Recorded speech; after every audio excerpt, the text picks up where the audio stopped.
पश्चिम बंगाल की राजनीति में एक ऐसा प्रयोग हुआ जिसने सरकार और जनता के रिश्ते की परिभाषा ही बदल दी।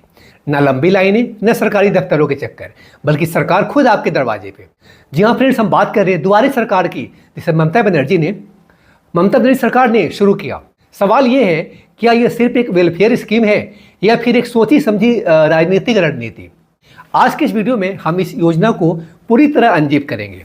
मैं आशीष शरण और आप देख रहे हैं अनजिप्ट। और अगर आप ये वीडियो फेसबुक पे देख रहे हैं तो फिर आप देख रहे हैं न्यूज अनजिप्ट।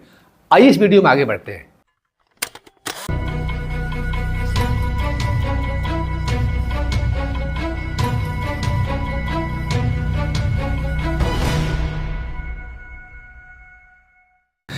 कल्पना कीजिए एक बुजुर्ग महिला जो महीनों से पेंशन के लिए सरकारी दफ्तर के चक्कर लगा रही है।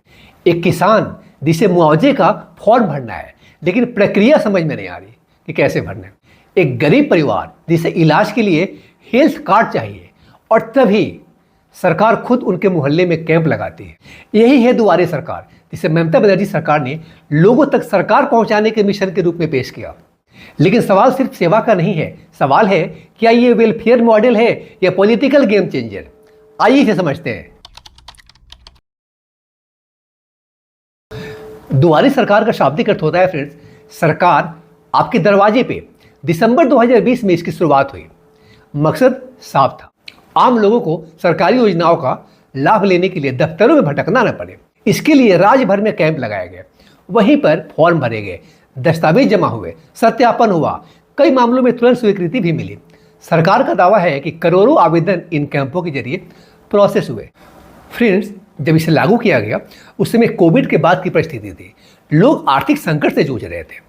ऐसे समय में बंगाल सरकार ने डोर स्टेप गवर्नेंस का मॉडल अपनाया।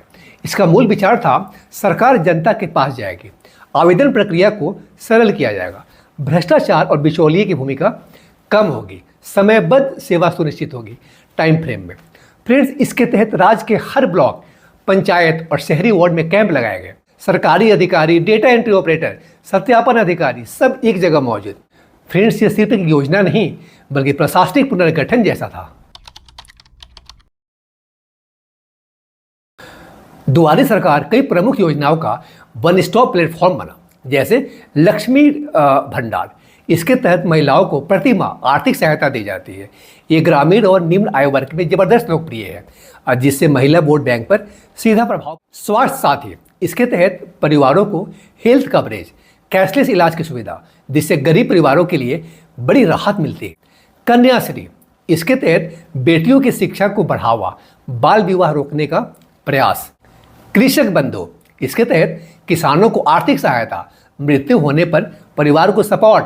फिर इसके अलावा दुआरे सरकार के तहत अतिरिक्त सेवाएं भी दी जाती है, जैसे जाति, आय, निवास प्रमाण पत्र, वृद्धावस्था पेंशन, दिव्यांग पेंशन, राशन कार्ड में सुधार करना है तो ये सब।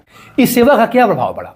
तो देखिए, सरकारी आंकड़ों के अनुसार करोड़ों आवेदन प्रोसेस किए गए, जिसमें ग्रामीण क्षेत्रों में भागीदारी सबसे अधिक रही। इस योजना की सफलता के पीछे 3 बड़ी वजह थी।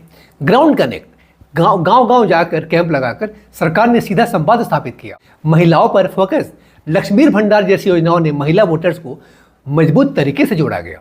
टाइमिंग, 2021 विधानसभा चुनाव से ठीक पहले यह पहल तेज हुई और चुनाव में टीएमसी ने बड़ी जीत दर्ज की। तो क्या यह सिर्फ संयोग था या एक राजनीतिक master stroke? Bharatiya Janata party और अन्य विपक्षी दलों ने आरोप लगाया कि ये सरकारी संसाधनों का चुनावी इस्तेमाल है। लाभार्थियों का डेटा राजनीतिक रूप से उपयोग हो सकता है। कैंपों में पक्षपात की शिकायतें आई। हालांकि सरकार ने इन आरोपों को सिरे से खारिज किया। मतलब विपक्ष, खासकर भारतीय जनता पार्टी ने आरोप लगाया कि यह चुनावी रणनीति है, सरकारी संसाधनों का राजनीतिक उपयोग हो रहा है, लाभार्थियों का डेटा वोट बैंक बनाने में मदद कर सकता है। इस पर टीएमसी का कहना है, अगर जनता को लाभ मिल रहा है तो राजनीति का आरोप क्यों? तो अब सवाल ये फ्रेंड्स कि क्या दुआरे सरकार मॉडल पूरे भारत में लागू हो सकता है? डिजिटल इंडिया के दौर में डोर स्टेप गवर्नेंस एक नया ट्रेंड बन रहा है। दिल्ली, ओडिशा और अन्य राज्यों में भी ऐसी पहले देखी गई है, लेकिन बंगाल का मॉडल अपने पैमाने और राजनीतिक प्रभाव के कारण अलग है। मतलब भारत में डोर स्टेप गवर्नेंस का विचार नया नहीं है, लेकिन बंगाल का मॉडल पैमाने के कारण अलग है। अगर इसे टेक्नोलॉजी और पारदर्शिता के साथ जोड़ा जाए तो यह देश भर में लागू हो सकता है। पर सवाल वही है, क्या हर राज्य में राजनीतिक इच्छा शक्ति होगी?